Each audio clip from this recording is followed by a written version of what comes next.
Nous allons enchaîner maintenant avec Patrice Valéry. Patrice, je rappelle que vous êtes directeur commercial de Serge Mas Promotion. Donc, quand on a préparé cette table ronde de Patrice, on a vraiment voulu un petit peu casser les idées reçues. Et la question que j'ai envie de vous poser tout de suite pour commencer, c'est est-ce qu'on peut acheter et faire de bons investissements en dehors de la place du Capitole, qui est quand même une question clé pour Toulouse?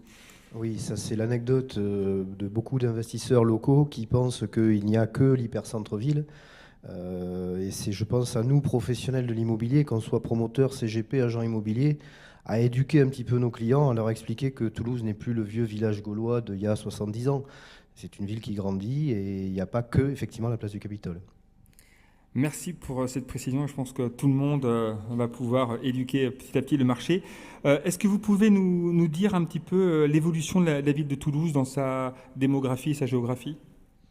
Oui, alors, je ne vais pas refaire l'historique depuis le Moyen Âge, mais il faut comprendre que nous sommes dans une ville qui n'a aucune richesse industrielle et économique. On grandit depuis les années 50, entre autres grâce à l'aéronautique. Et pour donner quelques chiffres, l'aire urbaine au recensement de 1954, c'était 254 000 habitants. Et au recensement de 2011, on était 868 000, ce qui est quand même énorme. Et avec en plus un phénomène exponentiel d'accroissement démographique, puisque on était sur une moyenne entre 50 et 2011 de 10 000 habitants, et là aujourd'hui on est en train d'atteindre les 15-17 000 habitants de plus par an. Quand on sait que la moyenne d'habitants par logement à Toulouse est à 1,8 autour de 2, ça vous donne un ordre d'idée du nombre de logements que l'on doit construire. Au niveau de la ville, géographiquement, elle s'étale aussi, donc les transports en commun suivent? Alors la ville s'étale, les transports en commun commencent à suivre. Je reconnais on a pris un petit peu de retard. Et là aujourd'hui, effectivement, il y a de grands plans justement de communication avec des lignes de tramway, même si elles ont un petit peu de mal à démarrer, mais qui commencent à se faire. Le boulevard urbain nord qui va se faire. Il y a effectivement un besoin de transport en commun parce que Toulouse a une fâcheuse tendance à s'étaler, effectivement, contrairement à d'autres villes qui étaient un petit peu plus sur du vertical. Il suffit de s'amuser, ne serait-ce qu'avec Google, à remonter dans le temps, puisqu'on a un historique d'images et on se rend compte qu'effectivement, en l'espace de 40 ans, la superficie de la ville et de l'agglo a pratiquement doublé.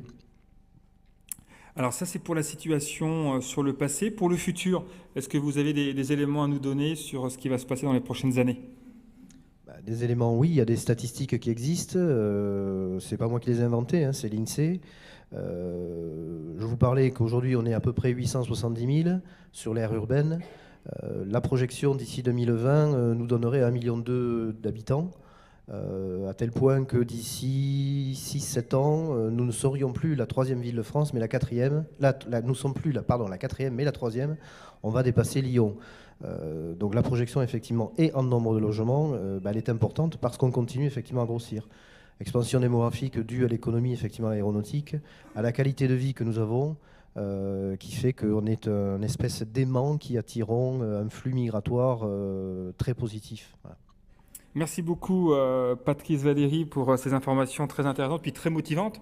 Parce que c'est vrai que pour conclure un petit peu cette table ronde, on voit beaucoup de raisons d'espérer dans l'investissement locatif, dans le logement neuf. On a vu avec la loi du flot les importantes économies d'impôts qu'on peut réaliser. On a vu que le marché de la location se porte bien si on a une cuisine équipée dans le bien. C'est le petit conseil à donner à vos futurs investisseurs. Et puis on a vu avec Florent Rodriguez et puis avec Patrice Valéry que la ville de Toulouse va continuer à croître. Et avec cette croissance, on va avoir de forts besoins en logement. Donc c'est un investissement sûr et un investissement vraiment serein pour des couples et pour des ménages.